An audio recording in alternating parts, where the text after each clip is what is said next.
कपड़े धोने वाली बहू। शादी के पहले से ही विभा को कपड़े धोने का बड़ा शौक था। कभी नल के नीचे तो कभी तालाब के पास। अरे मेरी नीली वाली लुंगी नहीं दिख रही है। विभा की अम्मा, कहाँ रखी है लुंगी? अरे वो तो विभा ने परसों ही धोकर रखी थी आपकी अलमारी में, देखो वहीं होगी। वो ना मैंने आज धो दी, मुझे लगा कि गंदी हो गई होगी। अरे कैसे गंदी हो गई थी? उसे तो मैंने पहना भी नहीं। हे भगवान, इस लड़की के कपड़े धोने की आदत से परेशान हो गया हूँ मैं। जितना तो घर में राशन नहीं आता, उससे कहीं ज्यादा डिटर्जेंट पाउडर का खर्चा है। इसकी शादी करवा दो, शादी जाए अपने घर में ही करे काम, फिर चाहे घर के कपड़े धोने हो या पूरे गांव के। हाँ ठीक बोल रही हूँ, देखता हूँ मैं कोई लड़का। वो दिन भी आ जाता है जब विभा को देखने लड़के वाले आ जाते हैं। लड़की मुझे अच्छी लगी। होने वाली सास कहती है, बेटी अगर कुछ पूछना है तो पूछ लो। वैसे तो हमारी लड़की बहुत ही शर्मीली है, जो बोल दो वो मान लेती है, इसे क्या पूछना होगा। अरे कैसी बात कर रही हो माँ, मुझे इन लोगों के घर रहना है, सवाल तो कई है। हाँ हाँ बेटा, पूछ लो ना, क्या पूछना है। आप लोगों के घर कपड़े कौन धोता है? सास का मुंह बन जाता है। देखो, अगर तुम ये कहना चाहती हो कि तुम्हें कपड़े धोने नहीं आते तो सुन लो, कपड़े मैं ही धोती हूँ, लेकिन तुम्हारे आ जाने के बाद मैं रुमाल तक नहीं धोऊंगी। अरे चुप रहना भाग्यवान, बहू बेचारी घर आई नहीं, उसे डराना शुरू कर दिया। वो क्या है ना बिटिया, अभी तक तो ये कल्लू की माँ ही धोती थी, लेकिन अब तुम्हारे पापा तो दहेज में वॉशिंग मशीन देंगे ही। तभी विभा की माँ बोल पड़ती है, सवाल भी पूछा तो क्या। वैसे भाई साहब, मशीन की तो फिर भी कपड़े धोने की कैपेसिटी होती है। मतलब जो बिटिया दे रहे हैं ना विभा, इसे कपड़े धोने का बहुत शौक है। ये आप लोगों के क्या, आस पड़ोस गांव मोहल्ले सबके कपड़े धो दे और उफ तक ना करे। बाहर देखा नहीं आपने कितने कपड़े सूख रहे हैं? सब हमारी बिटिया ने ही तो धोए हैं। बस भी करो ना माँ, शर्म आ रही इतनी तारीफ सुनकर। और तो और एक दाग निकाल कर दिखाओ तो मान जाओ। हाँ अच्छा, माफ करना बेटा, मैंने गलत समझा।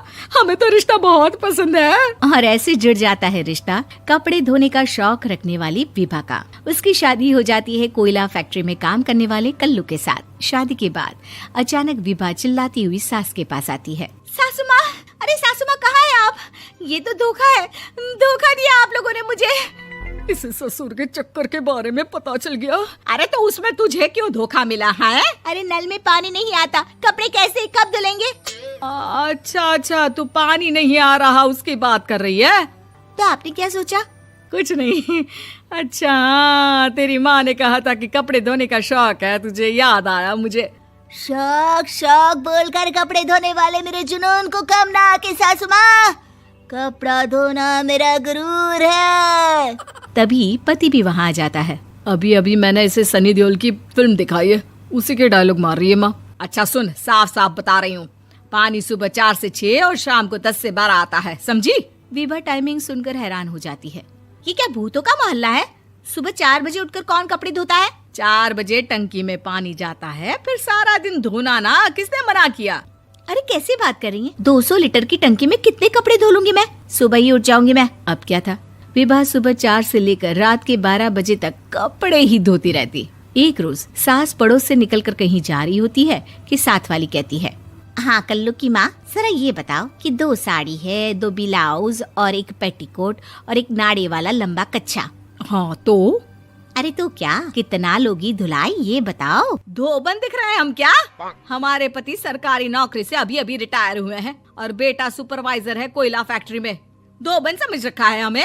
हाय रे कल्लू की अम्मा, माफ कर दो, वो तो मोहल्ले में यही सब बता रहे थे कि तुमने बहू को कपड़ा धुलवाने के काम में लगा दिया है। सास को पड़ोसन की बात सुनकर गुस्सा आ जाता है। वो घर पहुंचती है जहां घर के बाहर ही इतने सारे कपड़े सूख रहे होते हैं जितने कि किसी धोबन के घर पर। अरे ओ कल्लू की दुल्हन, बाहर निकल।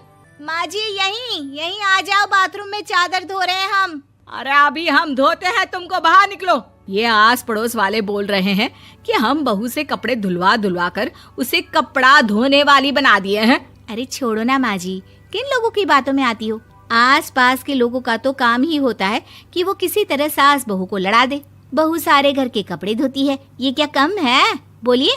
सास को भी लग जाता है कि वो बहू का ये सनकीपन नहीं छुड़वा सकती, इससे अच्छा है कि खुद ही चुप हो जाए।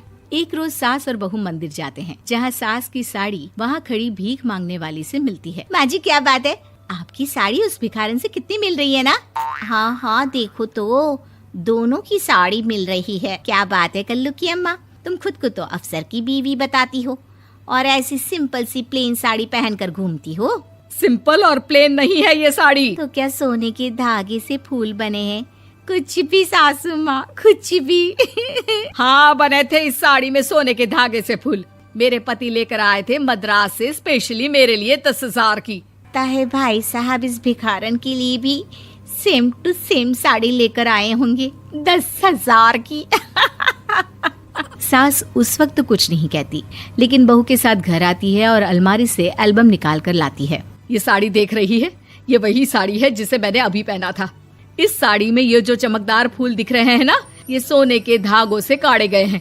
लेकिन तू लोकल वॉशिंग मशीन ब्रश से घिस घिस कर सारे फूलों को निकाल कर साड़ी प्लेन कर दी। मुझे माफ कर दीजिए सासू माँ। और तो और, जब मैंने तुझे तेरी गलती के लिए कुछ नहीं कहा, लेकिन तूने तो सबके सामने मेरा मजाक ही बना दिया। क्यों? बहू को समझ में आ जाता है कि अब से उसका कपड़े धोना बंद।